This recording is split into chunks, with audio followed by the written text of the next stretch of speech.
This is Halloween. Happy Valentine's Day! I know it's a little bit late for you guys anyway, but for me, today is Valentine's Day and I wanted to do a bit of a special. We'll be visiting L'Unione Italiana Cemetery in Tampa, close to Ybor City. It's the cemetery for the Italian Club and its members. We also will be visiting some other historical stops along the way. Enjoy!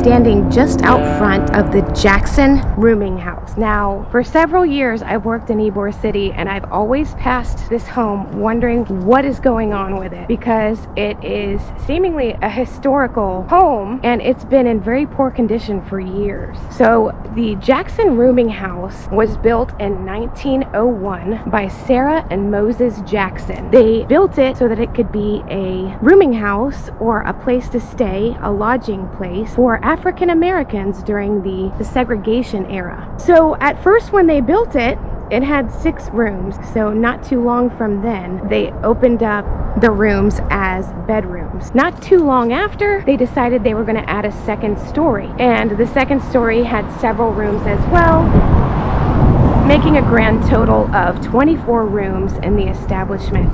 They wanted to be able to accommodate more African Americans that would come through here during that time.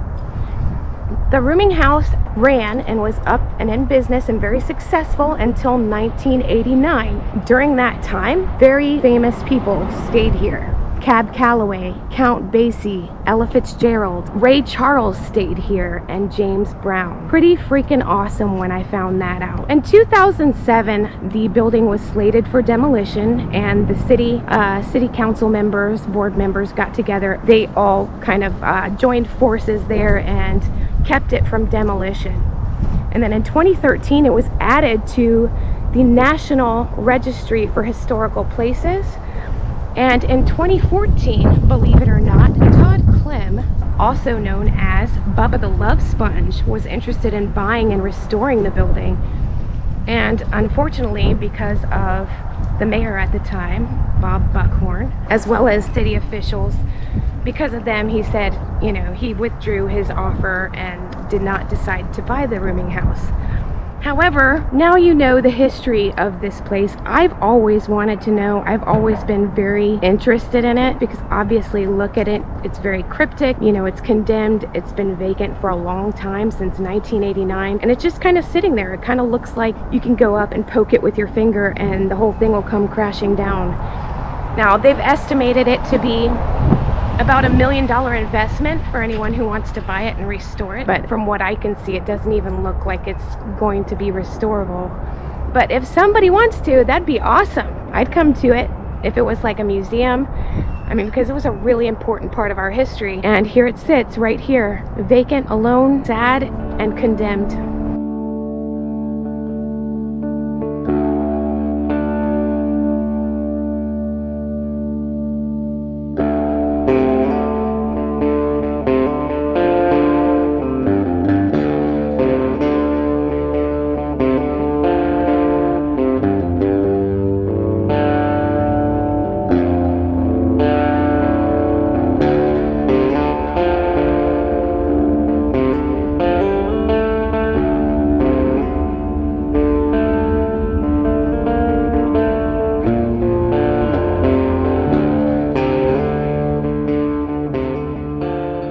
Today we'll be eating at Carmine's, right at the corner of 7th Avenue and 18th Street in Ybor City. Carmine is one of 3 brothers that are all restaurateurs here in Tampa.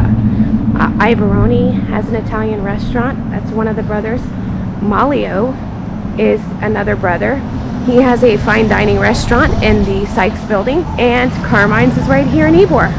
So let's go in and have a bite. I just want the small devil crab and the marinara with meatball with spaghetti. Thank you. So I would say that Carmine's is classic Sicilian cuisine merged with classic Cuban. So you could also get a great cup of Cuban coffee here. You could get double crabs, Cuban pork, Cuban sandwich, and then his brother, Maglio, owns a prime steakhouse. Now that's located in the first floor of the Sykes building, downtown Tampa. And then Iavaroni's is located in North Tampa on Humphrey, and that's an Italian steakhouse. I've been to all, and they're all very good if you want to check them out while you're in Tampa.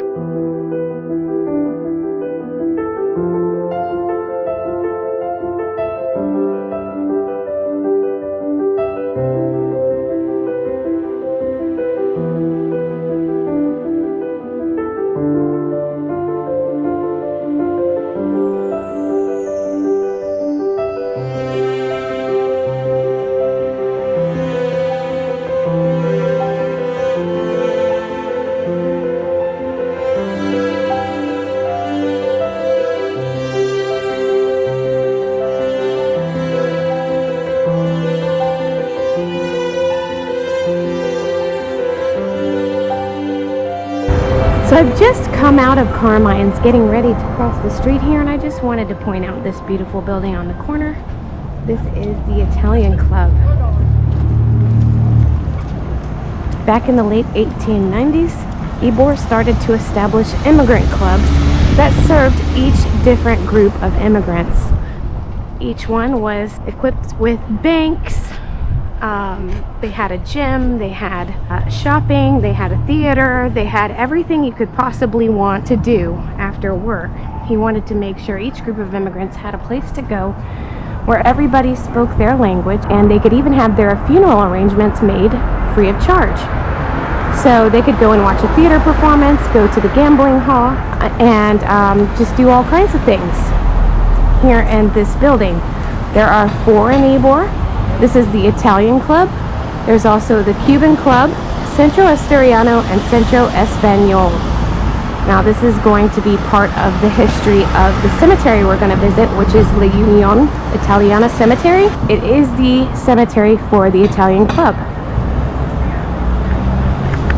I am here at the SMS Italia Cemetery. It's actually connected with the L'Unione Italiana Cemetery. So this one was established in 1840, I just learned, and it is part of the L'Unione Italiana Cemetery, or at least they're connected. Now this cemetery is brilliant. Looks like something you would see in New Orleans, and it has an interesting history. Stay with me. So I wanted to walk up to the front gate. There's a very huge walkway, all paved, but as you can see, it's a lot of really unique and interesting mausoleums. A lot, pretty much everyone's Italian Catholic buried here. Just beautiful, ornate, just awesome. And they're so close together. Just like something that you would see at St. Louis Cemetery in New Orleans. I didn't know that we had anything like this here. I'm totally amazed. And I'm glad I'm sharing it with you. Just the coolest thing ever. You never know. It's usually it's hit or miss with these cemeteries sometimes, either due to vandalism or just not very exciting as far as the artistry goes. And some of them don't have many mausoleums, but this one is just, as you could see, it's just stacked with burials and mausoleums. I mean, every memorial is so close together. Pretty amazing. I'll be taking a lot of photos in here, that's for sure. Look at this, just stunning. 1938. Now this cost a good penny. A good fortune to make something like that. Just the intricacy of the molding and the columns and the statues, and it's just amazing. It's all looking to be marble. It's just beautiful. So I was trying to get up here to the front gate. It is not open. I'll let you know about some of the history of this particular cemetery. It actually has a history very similar to what you would hear about perhaps in New Orleans as well, which I thought was cool.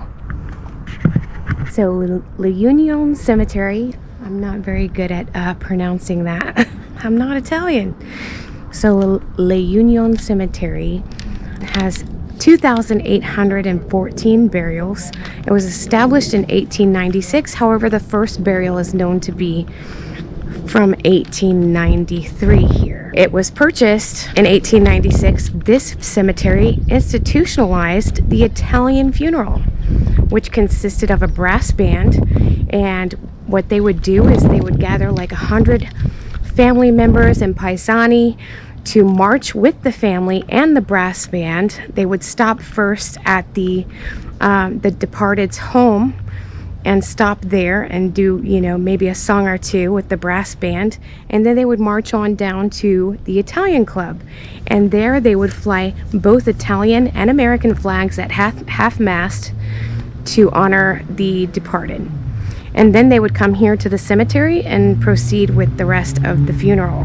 So not only does it look like something you would see in New Orleans, but the funeral procession that basically started here in Ybor in Tampa for the Italians actually mimicked a lot of, you know, what the Cajuns were doing over in New Orleans at that time. So very cool, very interesting. We're gonna have a lot to look at here. So there's some families that I'm interested in finding as well, of course. It's not a huge cemetery. I'm gonna say probably about 3 acres of land. Not real big, but it's gorgeous and really worth a visit if you are in the Tampa area. Just so beautiful. So anyway, let's get started and see what we can see. Around the 1940s, between the 1940s and the 1970s, there was a lot of mafia and gang-related activity in Ybor at that time. And a lot of the people that were mobsters, gangsters, mafia, well, for the Italians it would have been the mafia, the Italian Mafia, but a lot of them are buried here. Others in some of the other oldest cemeteries here in Tampa, but the Italian Mafia, a lot of them are buried right here in L'Unione Cemetery, which is pretty awesome. I mean, you can see the guys, they kind of look like mafia, but they all have these cool images. They're buried on top of their wives. So the wife is down at the bottom there. Just really cool. There's a whole other section of the cemetery over there too. So it's kind of in three parts.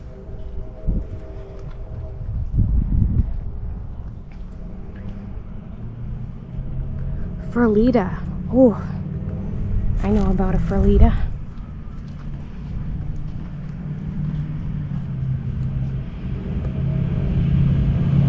Rosina Ferlita.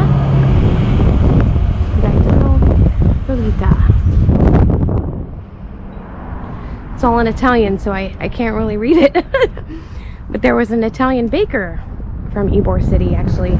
Was the Italian baker that baked the first Cuban bread here in Florida, and he's buried probably over here as well.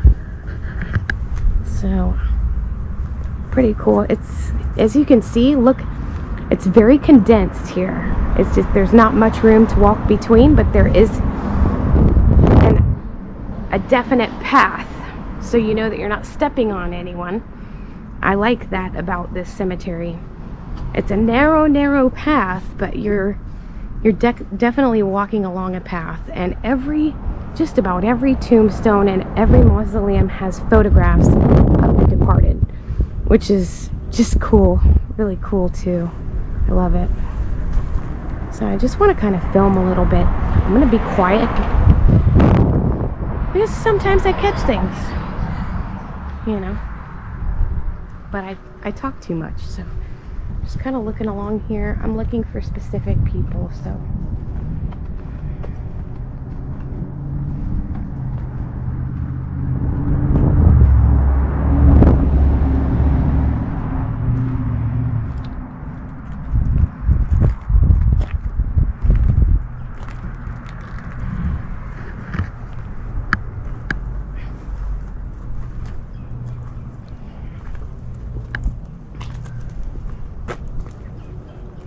I'm the only person in this cemetery right now, and I honestly can't believe it, because if I lived over here, I'd be here every freaking day.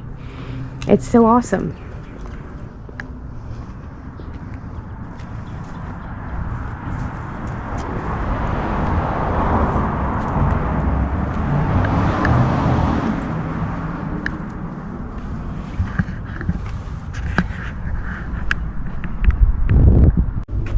I have 3 very beautiful mausoleums here. Just gorgeous, all like marble. Very nice. And then they do have a columbarium niche here as well.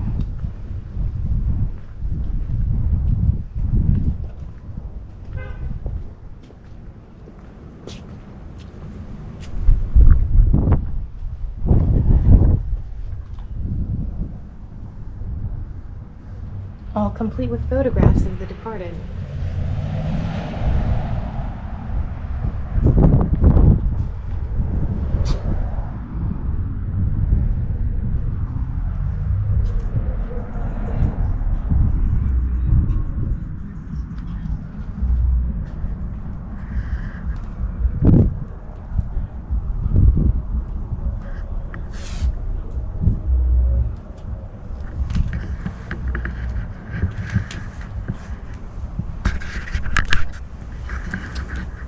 The last names are awesome here too. You want to sound cool? Have an Italian last name. You're going to sound like the coolest person on earth. Listen to this person. Giovanna Cacciatore. Like, really? I mean, it's amazing. Gonna check out some other parts of the cemetery here. Oh man, this looks like a, I think this is a veteran memorial here. Or it looks like it may be.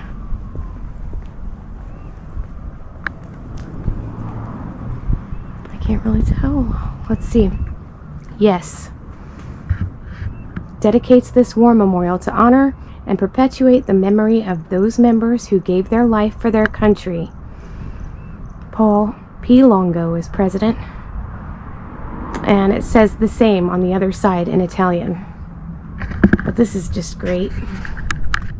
I mean, we've seen some veteran memorials, but this one is just stunning. Big gazebo with veterans depicted on each side of this monument.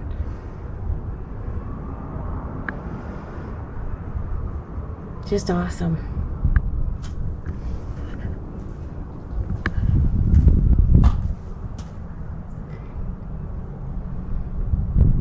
I'm gonna try and fit this into less than an hour for the video, but it's going to be difficult because there's a lot of really neat stuff here.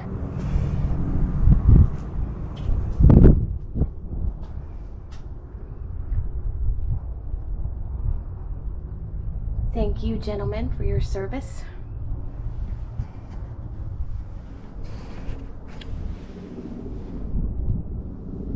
Check out this style. You could just walk right up into it. Very cool. All marble.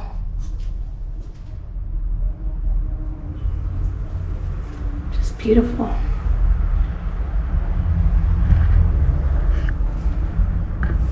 Scaglione. Scaglione is very Tampa. I have known Scagliones in my life, so this is a long-standing Tampa family.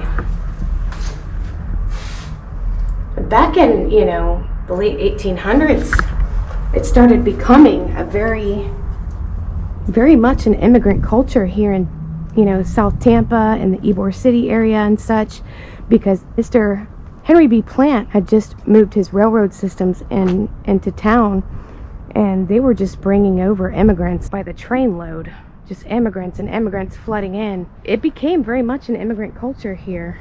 It's kind of cool because it makes Tampa very eccentric. You know, we're not just ham and cheese sandwiches over here. Like, we're very cultured. A lot of different immigrant families came in and just really made it unique and special. So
Blanche Armwood Washington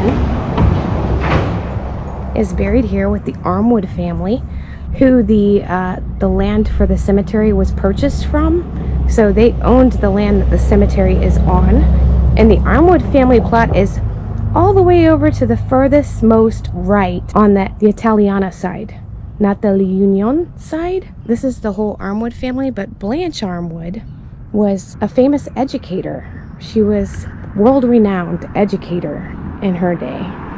So she's one of the more notable burials here. Still on the right-hand side of the cemetery over here, there's another large niche. I'm gonna check it out.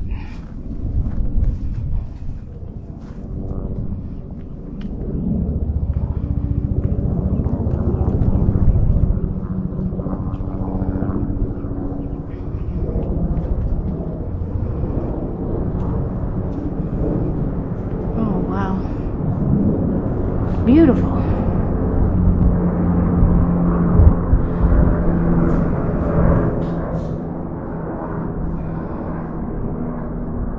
Oh, there's a ghost down there.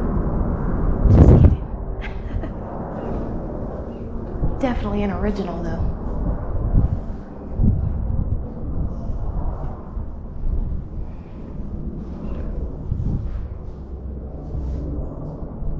God bless America and may she live forever. Amen to that. She's struggling right now, Mama. Help keep her alive.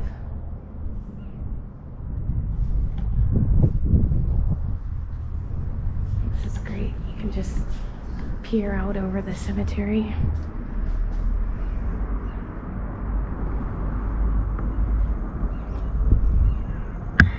Just beautiful.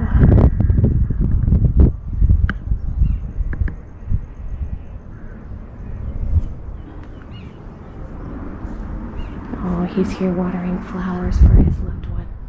Isn't that sweet? Oh, you can see how long it is. That's about how long it is. It's not too long, not very big. But a lot of the spaces are filled up here.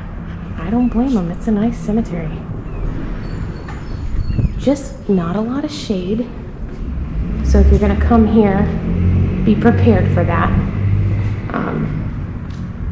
There's really just no shade trees or anything. Like normally I really love the trees. There's all kinds of trees in some of the cemeteries that I visit, but this one really doesn't have a lot of trees. It's probably because pretty much every square inch is covered in memorials. So still cool nonetheless.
Thank you for joining me today. We had a great time. The cemetery is gorgeous. I stopped and talked to DJ, who is a groundskeeper there at the cemetery, and he informed me that this cemetery is actually 6 acres of land.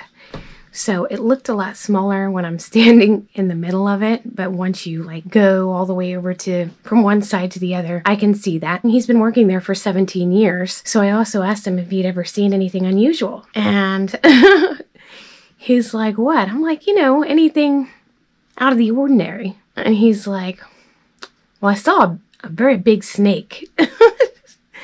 It was from where we're standing all the way over to the fence. So you could run into a snake there. I saw a raccoon while I was there. I got a picture of that little fella. And it's in kind of a sketchy, in the middle of a kind of a sketchy area of town. But it's a beautiful cemetery. Very reminiscent of some of the cemeteries in New Orleans. So I really enjoyed it. A lot to see there. You're going to want to dress accordingly because there's no shade. So it's Florida, right in the middle of Tampa. It's most of the time it's going to be pretty warm. So, dress appropriately, wear comfortable shoes, and hopefully you loved the little bonus stop. I've been looking at that place and wondering about it for years, and I just finally decided to research it and see why it was still there in such bad shape. But it's a historical landmark. So that was the Jackson boarding house. And it's right there on Zack Street. If you're in downtown and you're on Zack Street, headed over to, what was the other street? I took a picture of the street sign so you'll know what the correspondents are. So that's in the footage as well. But anyway, thank you for joining me again today. Happy Valentine's Day. I hope you had a great Valentine's Day, and I'll see you next time.